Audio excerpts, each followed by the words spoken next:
ধরুন আপনার স্ত্রী অন্যদের সাথে ওপেন রিলেশনশিপে আছে।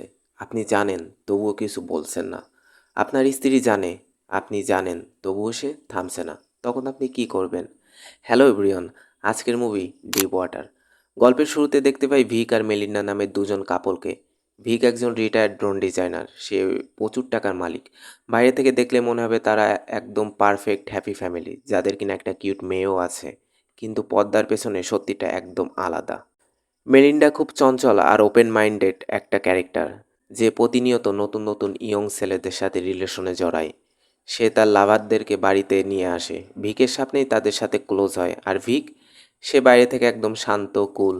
সে যেন মেলিন্ডার এই পরকীয়াকে এক ধরনের মৌন সম্মতি দিয়ে দিয়েছে। কিন্তু কেন? ভিক কি আসলে এত ভালো মানুষ, নাকি এই শান্ত চেয়ারের পেছনে লুকিয়ে আছে কোনো ভয়ঙ্কর সাইকোপ্যাথ? গল্পে আসল টুইস্ট আসে তখন, যখন মেলিন্ডার এক পুরনো লাভার হঠাৎ নিখোঁজ হয়ে যায়। এক পার্টিতে মেলিন্ডার নতুন বয়ফ্রেন্ডকে সামনে ভিক মজা করে বলে, আমি মেলিন্ডার আগের লাভারকে খুন করেছি। ভিক এটা হাসতে হাসতে বললেও মেলিন্ডার নতুন বয়ফ্রেন্ড ভয় পেয়ে যায়। এরপর থেকেই দর্শক হিসেবে আপনার মাথায় ঘুরপাক খেতে থাকবে, ভিক কি আসলেই খুনটা করেছে, নাকি সে শুধু মেলিন্ডার বয়ফ্রেন্ডকে ভয় দেখানোর জন্য সাইকো গেম খেলছে। এরপর যখন মেলিন্ডার আরেকজন নতুন বয়ফ্রেন্ড সুইমিং পুলে রহস্যময়ভাবে মারা যায়, তখন মেলিন্ডার সন্দেহ পুরো বিশ্বাসের রূপ নেয়। তার স্বামী একজন সিরিয়াল কিলার, কিন্তু পুলিশের কাছে কোনো প্রমাণ নেই। এখান থেকেই শুরু হয় স্বামী স্ত্রীর এক অদ্ভুত মাইন্ড গেম। মেলিন্ডার একের পর এক লাভার যখন নিখোঁজ বা খুন হতে থাকে, তখন মেলিন্ডার নিশ্চিত হয়ে যায় যে এর পিছনে ভিকের হাত আছে। কিন্তু সে পুলিশকে ডেকে ভিককে ধরিয়ে দেওয়ার বদলে নিজেই প্রমাণ খুঁজতে শুরু করে। ঠিক এই সময়ে গল্পে এন্ট্রি নেয় টনি নামের আরেকজন নতুন ক্যারেক্টার। মেলিন্ডা এবার টনির সাথে আরও বেশি ক্লোজ হওয়ার চেষ্টা করে, যাতে ভিককে উস্কে দেওয়া যায়।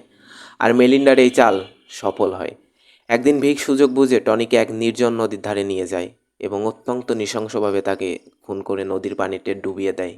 কিন্তু ভিক ভাবতেও পারেনি এই খুনের পরে মেলিন্ডা ঘরের ভেতরে ভিকের গোপন ড্রয়ারে টনির ওয়ালেট আর আইডি কার্ড পেয়ে যাবে। অবশেষে মেলিন্ডার সামনে ভিকের আসল রূপটা চলে আসে। তার শান্ত সৃষ্ট ভদ্র স্বামী আসলে একটা আস্ত সাইকোপ্যাথ, যে তার ভালোবাসার মানুষকে নিজের নিয়ন্ত্রণে রাখার জন্য যে কোনো স্তরে যেতে পারে।